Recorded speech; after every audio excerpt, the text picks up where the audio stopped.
तो याद है ना कि हमारे पेरेंट्स ने हमारा बचपन में एंगेजमेंट फिक्स कर दिया था। तो आपको अब मेरी मदद करनी होगी क्योंकि हमारा बिजनेस बंद होने वाला है। ये सुनकर के लिए उसकी हेल्प करने के लिए तैयार हो जाता है और अपने असिस्टेंट से पैसे मिंग के अकाउंट में ट्रांसफर करने के लिए कहता है।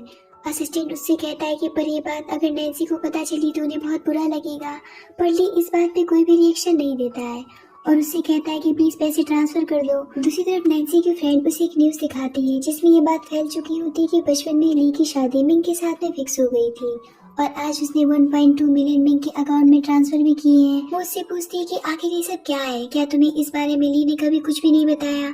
तो नैन्सी कहती है कि मुझे तो इस बारे में कुछ भी नहीं पता है। थोड़ी देर के बाद में ली जब घर आता है तो उसे पता चलता है कि नैन्सी तो गुस्से में घर छोड़ करके चली गई है। ली उसे फौरन से कॉल करता है तो नैन्सी उससे पूछती है कि आखिर तुमने इतने सारे पैसे मिंग के अकाउंट में ट्रांसफर क्यों किए और तुमने मुझसे इतनी बड़ी बात क्यों छुपाई।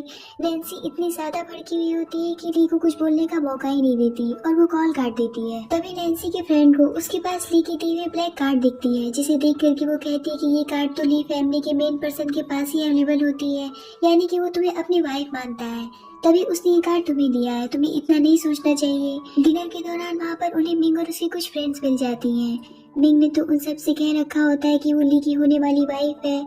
उसके फ्रेंड्स नैन्सी के पास जाकर के उससे कहती कि तुम्हारी जैसी फटीचर इतने महंगे होटल में आके क्या कर रही है, तुम तो यहाँ का बिल भी अफोर्ड नहीं कर सकती हो, चलो मैं ही तुम्हारा बिल पे कर देती हूँ।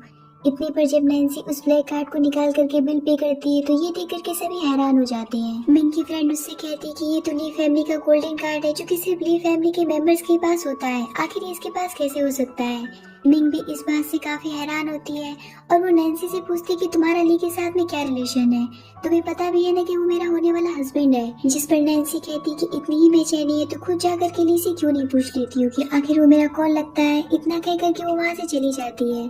अगले दिन ली परेशान होकर के नैन्सी के घर पहुंच जाता है पर नैन्सी तो उससे बात करने के लिए तैयार ही नहीं होती। ली उसे रोक करके बताता है कि बचपन में मेरे ग्रैंडफादर ने मेरी शादी एक अनजान लड़की के साथ में फिक्स कर दी थी, मुझे तो ये बात पता ही नहीं थी कि वो तुम्हारी सौतेली सिस्टर निकलेगी।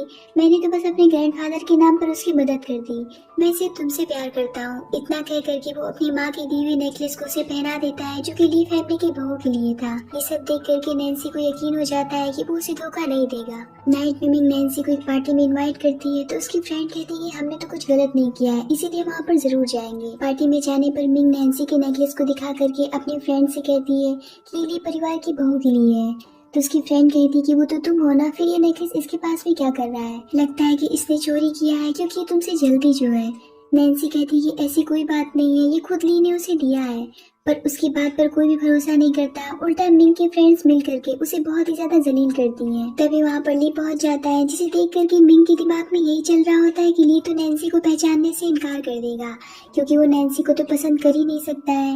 इधर नैन्सी काफी ज्यादा ड्रिंक कर चुकी होती है जिसके बाद वो ली के पास पहुँच जाती है और उससे कहती कि देखो ना, मेरी बातों पर कोई भी यकीन नहीं कर रहा है कि आप मेरे हस्बैंड हैं, वो लड़कियां मेरे पर हंस रही हैं, ये कहती हुई कि मैं फेक हूँ, मेरा आपके साथ में कोई भी रिश्ता नहीं है। ये सुनकर के ली वहाँ पर बैठी सभी लड़कियों से कह देता है कि नैन्सी उसकी वाइफ है और ली फैमिली की बहू है, मैं तो मिंग को जानता तक नहीं हूँ, पसंद करना तो बहुत दूर की बात है।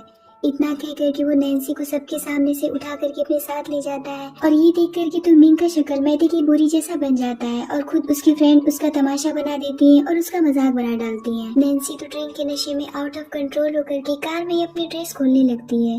ली ये देख करके काफी परेशान हो जाता है और उससे कहता है कि ऐसा मत करो वरना मैं ना चाहती हुई भी सब कुछ देख लूंगा। तो नैन्सी कहती है कि मिस्टर ली, आप भी तो यही सब देखना चाहते हैं। ली कहता है कि तुम्हें पता भी है कि तुम क्या बोल रही हो। घर पहुंचने पर वो ली को अपने करीब खींच करके उसे बहुत ही ज्यादा परेशान करती है। सुबह जब उसकी आंख खुलती है तो ली उसे बहुत ही गौर से देख रहा होता है। तो नैन्सी उसे पूछती है कि आखिर आप मुझे ऐसे क्यों देख रहे हैं। तभी नैन्सी को अपने पिछली रात की हरकतें याद आती हैं जिसे देख करके वो खुद ही शर्मा जाती है। दूसरी तरफ मिंग कॉलेज में अपने प्रोफेसर को नैन्सी की ली के साथ वाली फोटोज ले जा करके दिखा देती है ताकि उसका कैरेक्टर खराब हो जाए और उसे मेडिकल कॉलेज से निकाल दिया जाए। वो नैन्सी को बुला करके उससे पूछती कि आखिर ये सब क्या चल रहा है, तुम मिंग के होने वाले हस्बैंड को फंसा करके उसके साथ में क्यों घूम रही हो, तुम्हारे जैसी घटिया स्टूडेंट को तो यहाँ से निकाल देना चाहिए।